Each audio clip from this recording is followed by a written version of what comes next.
Hi there, this is Business with Dave. In this video, I'll be telling you why cafes, restaurants, and shops fail and how you can potentially avoid this for your business. But before I jump into this video, I want to thank everyone who has subscribed to the channel. You guys are all awesome, and if you haven't already, do subscribe at the end of the channel because it would be awesome as well. But yeah, let's jump straight into this video. So number one is the higher rents and increased rents on the property itself. Because you own a shop, you're going to need to pay that rent nevertheless every single month or every quarterly, and you understanding how much each day it will potentially cost you, you need to make sure that you can make almost 10 times as much during the sort of single day or sort of overall during a year. Because if you're not making that money back, you're literally paying for all the additional costs like labor and material costs and all the other costs amongst your fixed costs, which is your rent. So do make sure you calculate how much you're potentially paying each single day. Make sure you can cover that. Make sure you have enough business potentially as well, particularly if you're starting off new, you won't have much experience, so you need to sort of learn on your feet. But knowing that how much you need to do and how much you need to make and how much everything costs is, and making sure that you can balance out, that's the first thing you need to understand. Because if the rents are so high, you're going to need to make 10 times as much. But if your rent is low, then obviously you can make a bit less, but the targets will be different. So do try find lower rent properties in particular, in maybe like off-street roads and stuff like that. Your concept can still be really good. You could be offering good service and good food. People will still seek you out. It doesn't have to be on a main street where the rent could potentially be twice as high if it was on the off-street and off-site bit. So do pay a bit of attention on the rent, because you don't want too high rent if you don't have much customers.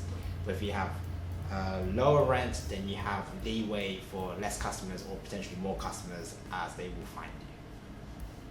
The second thing is higher labor costs. So this is your staffing. This is you hiring people to be front of house, or whether they're making stuff in the kitchen, and making sure that you understand that the overall cost is maybe about 30% will go to your labor.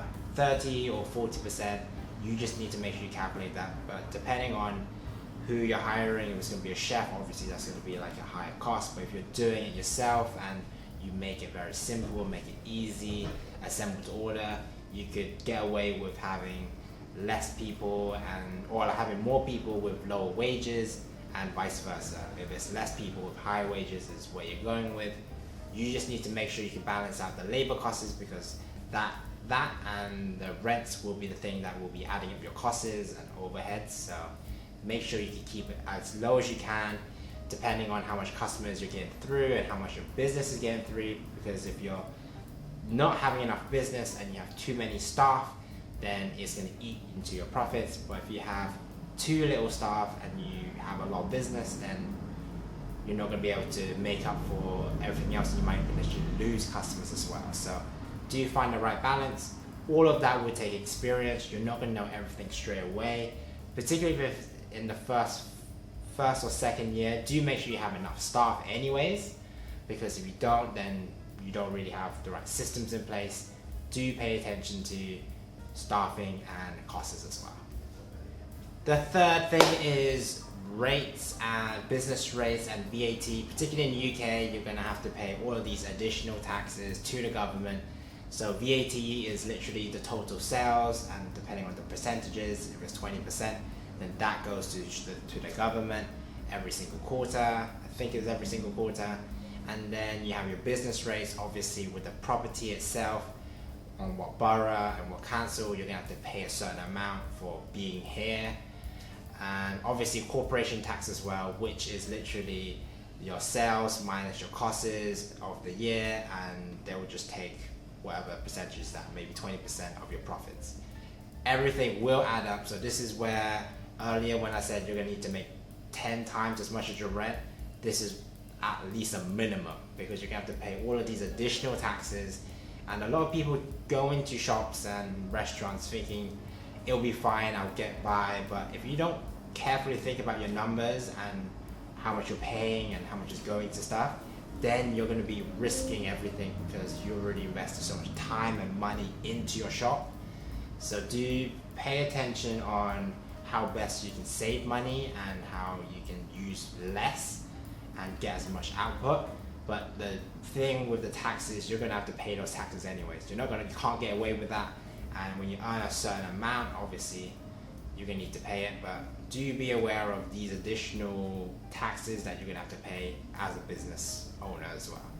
The fourth thing you need to notice is sometimes it's the seasonal demand, which if your business is quite seasonal, so if it kind of peak seasons during summertime and spring, but it's kind of dead during wintertime and autumn, you're going to need to rely so much on these 2 additional seasons or half the seasons to survive. That becomes a bit problematic, because if you're not selling all year round, then you're literally having a lot of expectations on that 2 seasons to cover your 2 less busy seasons, which super risky. I wouldn't advise it. If you could find ways to make it in all seasons, so obviously if it's hot, you have something cold. If it's cold, you have something hot. Have something else. Have something to offer the customers so they could literally come all year round instead of only the summertime and springtime. So do consider the seasonal demand, because not everyone's gonna want a hot soup during a hot summer weather, or like something cold during a really cold time. So do consider having a mix of different options. Same with the products as well. If it's something more summery, then have some wintry as well, vice versa. My 5th point is unnecessary expenses. So a lot of new business owners want the best equipment, best POS systems, the till systems, all the beautiful internal, exterior and exterior stuff like that, which is great to look at. But literally, if that's incurring so many additional costs, because if having a beautiful POS system is going to have to cost you £200 in each single month, and maybe some transactional fees, will it mount up to more costs for you? Can you be better off just having like a older system where you don't need to just pay continuously every month?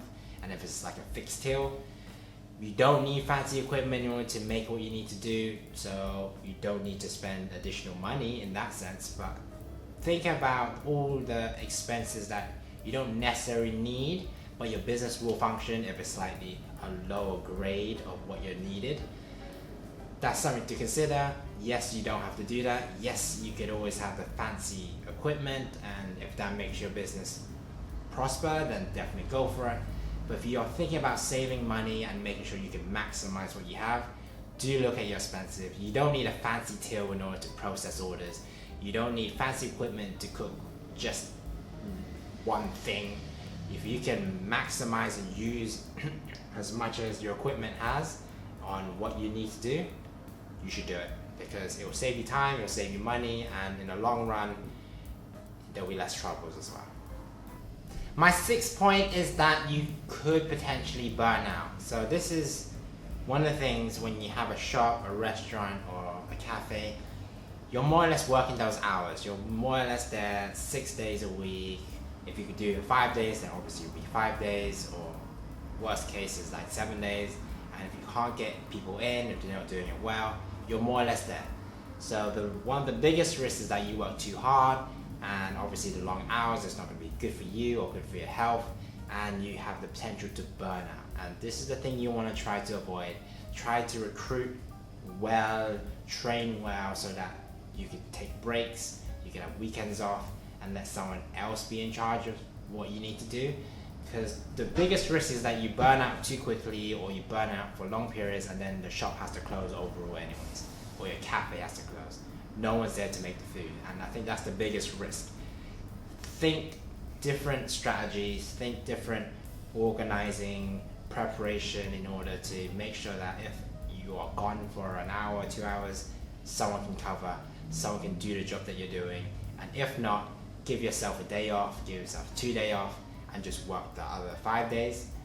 Do try stuff out. Be flexible as much as you can, because you want to avoid burning out, because that could lead to longer health problems and shop closing as well. So try to avoid that, because not a lot of people talk about burnout, but you can see in kitchens they work extremely difficult circumstances, and if you don't find time to relax and find time to refocus, then you have the potential to burn out as well. And that's the thing you want to avoid at all costs.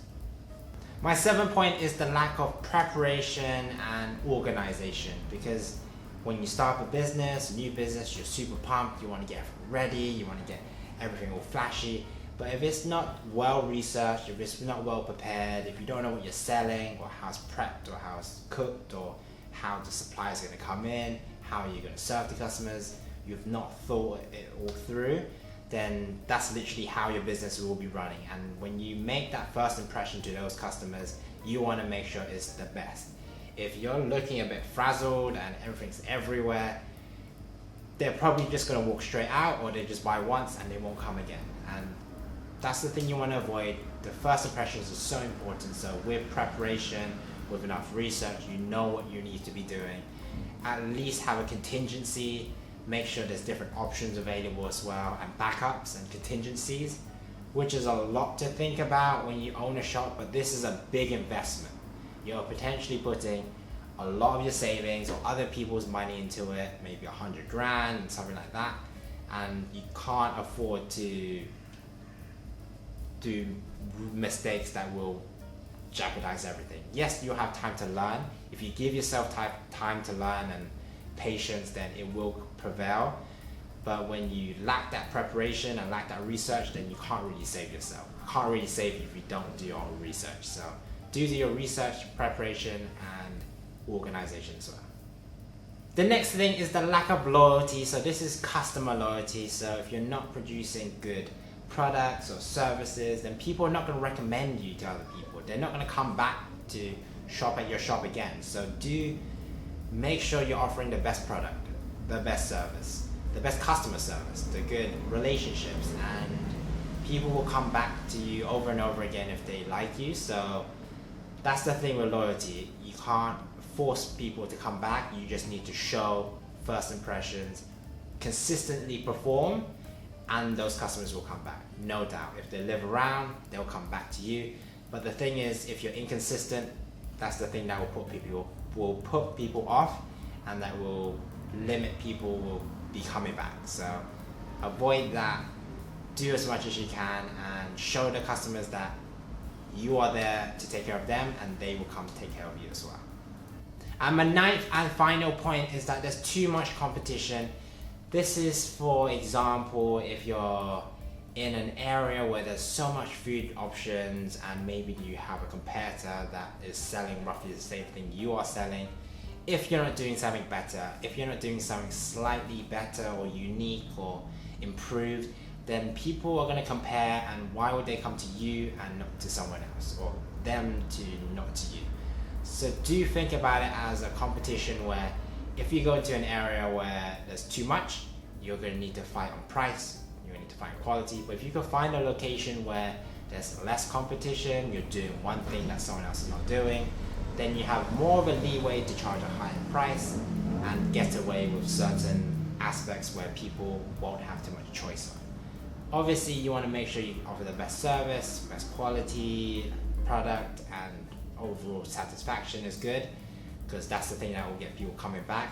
Even if there's so many competitors out there, if you're good for something, if you have a good loyalty scheme, good product, good service, they will come back to you, no doubt. But if you're missing one of those things, then it gives the customer more reasons to not come back to you and go to your competitors, or go to this guy or this woman, this guy as well.